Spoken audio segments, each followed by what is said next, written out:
On ne va pas traiter avec l'hélicoptère ou l'avion, quoi. Tout ce qui dérive partout et qui vont chez les voisins, quand tu as le linge étendu dehors, super. Les produits déjà, les produits qu'on utilise, il y a des normes sur les produits. Si on les utilise, c'est qu'ils ont été homologués. Avec nos normes françaises, pas forcément européennes, il y a un protocole. Certains produits, il faut qu'on les arrête tant de jours avant la récolte. Donc on ne les retrouvera pas dans le raisin. Le produit en lui-même, quand on le manipule, oui, il y a des dangers. Quand on prépare les produits dans la cuve pour aller traiter, il faut quand même se protéger parce qu'on ne va pas s'amuser, on fait tomber le bouchon du bidon dans la cuve de produits, on ne va pas tremper le bras dans la cuve et non. Et quand on traite, c'est pareil. Aujourd'hui, les pulvérisateurs qu'on utilise, ils ont quand même vachement évolué. On ne va pas traiter avec l'hélicoptère ou l'avion, quoi. Quand tu as le linge étendu dehors, super.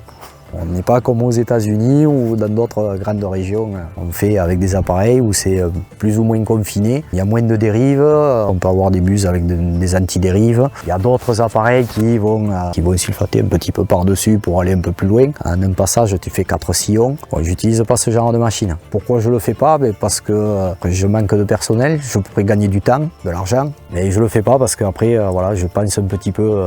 Et encore, j'ai pas beaucoup de voisins au bord de mes parcelles. Mais rien que pour moi, personnellement, je pense aussi à ma fille derrière, à ma femme. On fait du face par face et ça reste vraiment sur le pied. Du coup, ça me permet de diminuer un peu mes doses. Quand le technicien vient me donner des conseils, il me dit voilà, tel produit, tu vas l'utiliser à 3 kg. Je dis bon, mais moi, de la façon dont je vais traiter, je vais enlever 500 grammes, je vais passer à 2,5. Ouais, mais à la fin de la campagne, tu grattes, tu enlèves entre 20 et 30% de tes produits à la fin, tu as gagné de l'argent. Ça coûte cher, ça coûte très très cher.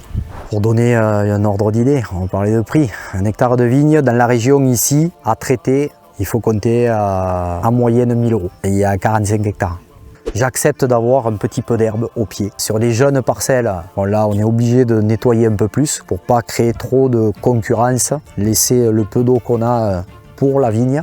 Et après, voilà, sur des vignes un peu plus adultes, je laisse pousser un peu plus l'herbe, ça me gêne moins, c'est pas grave. L'année d'après, au printemps, on ira nettoyer un peu plus. C'est comme ça, mais bon, à un moment donné, utiliser des produits, déjà ça a un coût, mais voilà, pour notre santé, je pense que c'est bien aussi.